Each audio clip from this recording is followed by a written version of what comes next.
सो hey guys, कैसे हो आप सभी लोग। Welcome back to my channel AG manga world. Guys, आज मैं एक्सप्लेन करने जा रहा हूँ आई एम सो लकी के एपिसोड नंबर 3 को। जैसा कि लास्ट एपिसोड में हम लोगों ने देखा, बाई चैन की सिस्टर मिस जुई लिन फेंग को लेने के लिए वहाँ पे आई होती है, जिसे देख करके लिन फेंग काफी ज्यादा शर्मा रहा होता है। फिर तभी अचानक से लिन फेंग को एक टास्क मिलता है कि मिस जुई के चेस्ट पर किस करना है। मिशन का रैंक सी है। इसके रिवॉर्ड के तौर पर आपको 10 पीच ब्लॉसम पॉइंट्स मिलेंगे। तो अब आगे एपिसोड की स्टार्टिंग में लिन फेंग घबराते हुए अपने मन में कहता है कि ये मेरे साथ एक बहुत बड़ा मजाक हो रहा है, इस जू के चेस्ट पर किस करना। अगर मैंने इसके साथ ये किया तो मैं इससे ये भी नहीं कह पाऊंगा कि ये कोई एक्सीडेंट था। मैं तो वैसे भी इन घमंडी लड़कियों से डील करने में बहुत ही ज्यादा बेकार हूँ, और अगर मैंने ऐसा कुछ भी किया तो मैं सही में मारा जाऊंगा। तो लिन फेंग ये सब सोच ही रहा होता है कि तभी थोड़ी देर बाद मिस जू कहती है कि लो अब हम आ ही गए। तो लिन फेंग भी ये सुनकर के जल्दी से उस कार से उतरते हुए कहता है कि ओ अच्छा हम आ ही गए, तो ठीक है मैं चलता हूँ, तुम्हारा बहुत बहुत शुक्रिया। लिन फेंग उस गाड़ी से उतरने के बाद कहता है कि अगर मैं थोड़ी देर और उस गाड़ी में रहता, मुझे ऐसा लग रहा था कि जैसे कि मेरी जिंदगी खत्म हो जाती। लिन फेंग ये सब कहते हुए वहाँ से जा ही रहा होता है कि तभी उसे ऐसा लगता है कि कोई उसका पीछा कर रहा है। फिर लिन फेंग जैसे ही पीछे मुड़ करके देखता है तो उसके पीछे मिस जू ही खड़ी होती है। इसे देख करके लिन फेंग घबराते हुए कहता है कि आखिर तुम मेरा पीछा क्यों कर रही हो। जू लिन फेंग से कहती है कि ऐसे कैसे मैं तुम्हें और बाई चैन को अकेला छोड़ दूंगी, ये मेरा प्लान था उसे बाहर निकाल करके तुमसे मिलाने का। तुम्हें क्या लगा था कि वो सच में तुम्हें डेट करेगी? अब सबसे पहले तो तुम जाकर के 3 टिकट खरीद लो। इधर लिन फेंग उसकी बात सुनकर के वहाँ से टिकट लेने के लिए चला जाता है। रिसेप्शनिस्ट से कहता है कि सिर्फ 3 टिकट दे दो, ना कोई पॉपकॉर्न और ना ही कोई बर्गर। लिन फेंग की 3 टिकट लेने पर $159 का बिल आ जाता है। ये देख करके लिन रोते हुए रिसेप्शनिस्ट को रुपए देते हुए कहता है कि आखिर मुझे उसकी टिकट क्यों लेनी पड़ी है जिसे कि मैं जानता भी नहीं हूँ। इतना कह करके लिन फेंग हाथ से अपनी टिकट खरीद लेता है। उस लड़की को आवाज लगाते हुए कहता है कि ठीक है मैंने 3 टिकट्स ले ली हैं। फिर वो इतना कह करके उस लड़की की ओर देखता है तो उस लड़की की साइड में बाई चैन भी खड़ी होती है, जिसे देख करके लिन फेंग काफी ज्यादा शर्मा जाता है। फिर लिन बाई चैन के पास जाकर के उससे कहता है कि बाई चैन क्या तुम आ गए। बाई चैन लिन फेंग को देख करके अपनी बहन से कहती है कि ये अभी भी गंदा दिख रहा है। उसकी बहन कहती है कि शांत रहो। अभी ये सुनकर के बाई चैन स्माइल करते हुए उससे कहती है ठीक है चलो पहले मूवी देखने के लिए चलते हैं। इतना कह करके वो तीनों लोग मूवी थिएटर में चले जाते हैं। तभी मूवी थिएटर को खाली देख करके लिन बोलता है कि आखिर यहाँ पर कोई और क्यों नहीं है। बाई चैन कहती है कि हाँ ये काफी ज्यादा स्ट्रेंज बात है। अभी जू को भी इस बात पर थोड़ा शक होने लगता है। अभी लिन बोलता है कि ये तो बहुत ही ज्यादा अच्छा है, अब हम लोग कहीं पर भी बैठ सकते हैं, हमें टिकट के हिसाब से नहीं बैठना होगा, इसलिए अब जल्दी से एक अच्छी सीट ढूंढते हैं और वहाँ पर बैठ जाते हैं। फिर बैठने के थोड़ी देर बाद जू कहती है कि हमारा मेन पर्पस मूवी देखने का नहीं था। लिन कहता है कि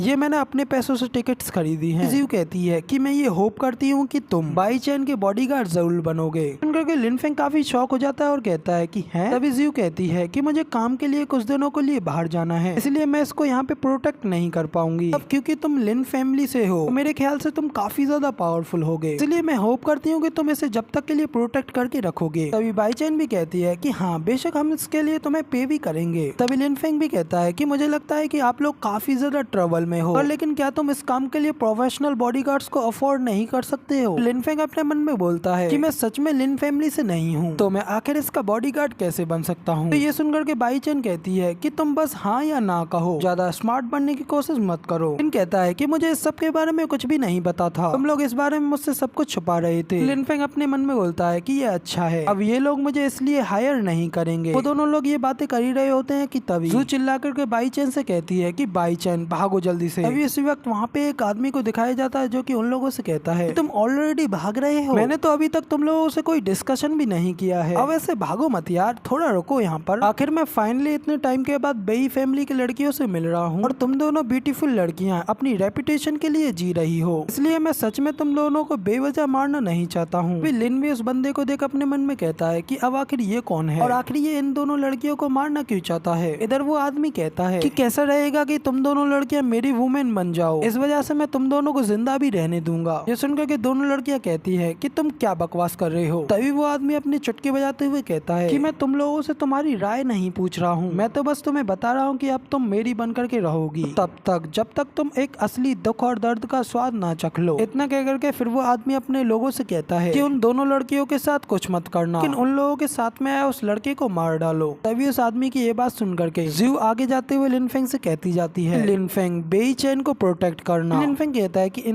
मैं इंतजार नहीं कर सकता। जू कहती है कि प्लीज इन लोगों को सामना करते हुए मैं शायद बेई चैन को प्रोटेक्ट नहीं कर पाऊंगी। इतना कह करके जू अपना फाइटिंग फेस बना लेती है। फिर जियो अपनी स्पेशल जगह से अपनी स्वॉर्ड निकालते हुए फाइट करने के लिए तैयार हो जाती है। देख करके दो आदमी जियो के ऊपर अटैक करने के लिए आगे बढ़ते हैं और जियो के ऊपर अपनी किक से अटैक कर देते हैं। जियो उनके अटैक को डॉज करते हुए उन दोनों लोगों के ऊपर अपनी स्वॉर्ड से एक अटैक करती है, जिसकी वजह से एक आदमी तो मर जाता है मगर दूसरा बच जाता है। फिर वो आदमी फिर से जियो के ऊपर अपने घुटने से अटैक करता है, लेकिन जियो अपनी स्वॉर्ड से रोक लेती है। अभी ये सब देख करके लिन फेंग घबराते हुए कहता है कि आखिर ये सब क्या चल रहा है, ये लोग तो सच में एक दूसरे को मार रहे हैं और अपनी अपनी जिंदगी और मौत के साथ खेल रहे हैं। फिर लिन बाई चेन की ओर देख करके उससे कहता है कि ये बिल्कुल भी कोई नॉर्मल बात नहीं है, आखिर यहाँ पे लॉ वॉ का क्या हुआ। चेन कहती है कि आखिर तुम ये सब क्या बातें कर रहे हो, अपने सामने देखो। लिन फेंग जैसे ही पीछे मुड़ करके देखता है तो उसके ऊपर एक आदमी अपने हथौड़ों से अटैक करने लगता है। फिर उसका वो बड़ा सा हथौड़ा सीधा लिन फेंग की बॉडी से जाकर के लगता है, इसकी वजह से लिन फेंग दूर उड़ता हुआ जाकर के दीवार से लगता है, जिसे देख करके दोनों लड़की काफी ज्यादा परेशान हो जाती हैं। अभी लिन फेंग रोता हुआ उस बंदे से चिल्लाते हुए कहता है, तुम ये सब क्या बकवास कर रहे हो, मुझे इससे बहुत ज्यादा दर्द हो रहा है, आखिर तुम सब लोग यहाँ पे ये सब क्या कर रहे हो। डैम इट, ये दर्दनाक है और मुझे इससे दर्द हो रहा है और मुझे आखिर इन लोगों का सामना क्यों करना पड़ रहा है। लिन फेंग को ठीक देख बाई चेन तो काफी ज्यादा हैरान होती है। तभी जुई भी कहती है, लिन फेंग क्या तुम नहीं हो और क्या तुम कुंग फू के अलावा कुछ और नहीं जानते हो। इधर जियो लिन फेंग से ये सब कही रही होती है कि तभी वो बंदा पीछे से जियो के ऊपर अटैक करने के लिए आगे आ जाता है और जियो के ऊपर अपनी किक से अटैक कर देता है, जिस वजह से जियो काफी ज्यादा दूर जाकर के गिरती है। तभी वो पीछे जाते हुए वहाँ पे खड़े एक दूसरे बंदे के ऊपर अटैक कर देती है, लेकिन वो बंदा जियो के अटैक से बच जाता है और वहाँ से दूसरी ओर भागने लगता है। जियो बड़ी ही तेजी से उसके पीछे आती है और अपनी स्वॉर्ड को उसकी पीठ में घुसेड़ देती है, इस वजह से वो बंदा तो मर जाता है। अब उन लोगों से फाइट लड़ते हुए जियो की भी हालत काफी ज्यादा बुरी हो चुकी होती है और वो बेईचैन से बोलती है कि बेईचैन भागो यहाँ से, जबकि बेईचैन अपनी सिस्टर के लिए काफी ज्यादा परेशान होती है। लिन भी जियो को देख कहता है कि ये कितना ज्यादा बुरा है, जियो काफी ज्यादा जख्मी हो गई है। फिर साथ ही लिन फेंग अपने मन में कहता है, इस तरीके से तो जियो मर जाएगी मगर लेकिन मैं इसको मरने नहीं दे सकता, मेरे पास एक वक्त पर सिर्फ एक ही टास्क आ सकता है और तब तक वो टास्क कंप्लीट नहीं हो जाता मैं कुछ और नहीं कर सकता, इसलिए अगर ये लड़की मर गई तो मेरी ये बुक भी बेकार हो जाएगी। तो अब इधर लिन फेंग ये सब सोच ही रहा होता है कि तभी वो आदमी जियो से कहता है कि तुमने मेरे सारे आदमियों को मार डाला, इसलिए अब मैं भी खुद तुम्हें मार डालूंगा। वो आदमी के इतना कहते ही लिन फेंग उसे रोकते हुए कहता है कि 1 मिनट रुको। तभी वो आदमी कहता है, क्या तुम अपने कुछ लास्ट शब्द कहना चाहते हो। तो लिन फेंग कहता है कि हाँ, मुझे बस 5 मिनट दे दो, मैं इन दोनों लड़कियों को तुम्हारी वुमेन बनाने के लिए जरूर तैयार कर लूंगा। इधर लिन की ये बात सुनकर के वो दोनों लड़की काफी ज्यादा हैरान हो जाती हैं। तभी लिन कहता है कि शर्त के अनुसार मुझे 5 मिनट इनसे अकेले बात करने दो। इधर लिन की ये बात सुनकर के वो आदमी जोर जोर से हंसने लगता है और कहता है कि ठीक है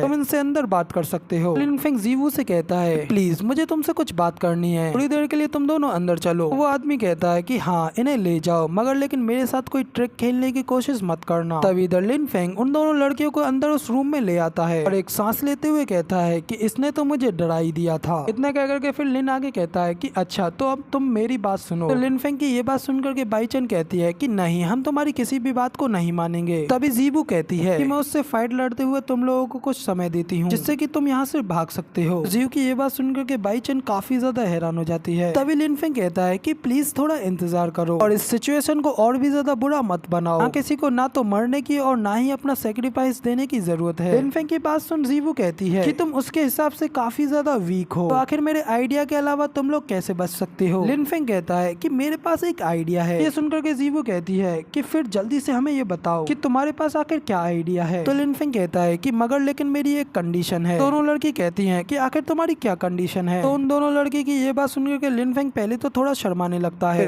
अपना एक बड़ा ही चार्मिंग लुक बनाते हुए कहता है कि बाई जियोबू, प्लीज क्या मैं तुम्हारे चेस्ट पर किस कर सकता हूँ। तो इधर लिन फेंग की ये बात सुनकर के पहले तो वो दोनों लड़की काफी ज्यादा हैरान हो जाती हैं, साथ ही काफी ज्यादा गुस्से में लिन फेंग की ओर घूरने लगती हैं। फिर जियो लिन फेंग के गले पे अपनी स्वॉर्ड रखते हुए उससे कहती है कि मैं तुम्हारे जैसे पर्सन के ऊपर बिलीव करने में बिल्कुल ही गलत थी, क्योंकि मुझे लगा था कि तुम्हारे जैसे पर्सन बाई चेन को प्रोटेक्ट कर सकते हैं। जियो फिर गुस्से में लिन फेंग से कहती है कि मैं इस वजह से अब तुम्हारे नीचे के हिस्से को काटने जा रही हूँ, क्योंकि तुम्हारे दिमाग के नीचे ये सारी की सारी गलत चीजें चल रही हैं। तो इतना कह करके जियो फिर आगे बढ़ने लगती है कि तभी लिन फेंग उससे कहता है, शांत हो जाओ, पहले मेरी बात तो ढंग से सुन लो, क्योंकि तुम अभी इतनी ज्यादा होपलेस हो तो तुम आखिर मेरे ऊपर इतना दबाव क्यों डाल रही हो। तुम मुझे यहाँ पे मारकर या तो तुम भी खुद मारी जाओगी या फिर उस आदमी का कोई खिलौना बनकर रह जाओगी। इधर तभी बाहर से आवाज आती है कि समय खत्म होते जा रहा है, मैं तुम्हें 3 सेकंड और दे रहा हूँ। इतना कह करके वो आदमी 1 2 तक काउंट करता है। जीवू लिनफेंग से कहती है कि तुम्हारे कहने का आखिर मतलब क्या है। इसी वक्त वो आदमी 3 तक काउंट कर देता है। तभी लिनफेंग कहता है कि आखिर तुम क्या कहना चाहती हो। इतना कहकर लिनफेंग जीवू की ओर देखता है तो अब इधर जीवू वापस अपनी स्वॉर्ड को अंदर रख लेती है और काफी ज्यादा ब्लश करते हुए लिनफेंग से कहती है कि मैंने कहा कि तुम किस कर सकते हो। तो इधर जू यानी कि जीवू के इतना कहने के साथ ही हमारा ये वाला एपिसोड यहाँ पे कंप्लीट हो जाता है। तो वीडियो पसंद आई हो तो यार एक लाइक कर देना, साथ ही कमेंट करके बताना कि आपको हमारा ये वाला वीडियो का एक्सप्लेनेशन कैसा लगा। इसके नेक्स्ट आने वाले एपिसोड को देखने के लिए इस चैनल को सब्सक्राइब करना बिल्कुल भी मत भूलना। इसके बाद मैं मिलता हूँ आप लोगों से किसी और नई वीडियो में, तब तक के लिए टाटा बाय बाय, फिर मिलते हैं।